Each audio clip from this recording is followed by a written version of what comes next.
Hi everyone. ఏఈ&ఎం exam electrical టాపిక్కి చాలామంది బుక్స్ రెఫర్ చేయమని అడిగారు. సో నా బెస్ట్ సజెషన్ వచ్చేసి fundamentals of electrical engineering and electronics by B L Theraja, S Chand publication. So ఈ బుక్ చాలా సింపుల్గా ఉంటుంది. సో మెకానికల్ స్టూడెంట్స్ కూడా ఈజీగా అర్థం చేసుకోగలరు. సో ఇందులో టాపిక్స్ అన్ని థియరీ బేస్డ్ ఉంటాయి. సో మన ఎగ్జామ్కి మెయిన్గా థియరీ బేస్డ్ చాలా యూస్ఫుల్ అనమాట. సో ఈ బుక్ కంపల్సరీగా చదవాలి. సో నెక్స్ట్ ఈ బుక్ కంప్లీట్ చేసిన తర్వాత ఎలక్ట్రికల్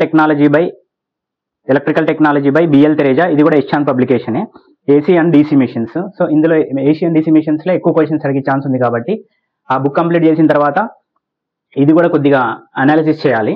సో ఈ రెండు బుక్స్ కంప్లీట్ చేసిన తర్వాత next J B Gupta MCQs solve చేయడానికి electrical engineering by J B Gupta అని ఎంసీక్యూస్ ఉంటాయి. సో ఆ ఎంసీక్యూస్ను సాల్వ్ చేసుకోవాలి. సో ఈ రెండు books J B Gupta MCQs solve చేసుకుంటే more than enough. So maximum 80 questions AE ఎగ్జామ్లో ఎలక్ట్రికల్ నుంచి 80 క్వశ్చన్స్లో 50+ క్వశ్చన్స్ అనేవి నేను చెప్పిన ఈ రెండు బుక్స్ తర్వాత జేబీ గుప్తా చదివితే మీకు అందులో కంపల్సరీ వస్తాయి.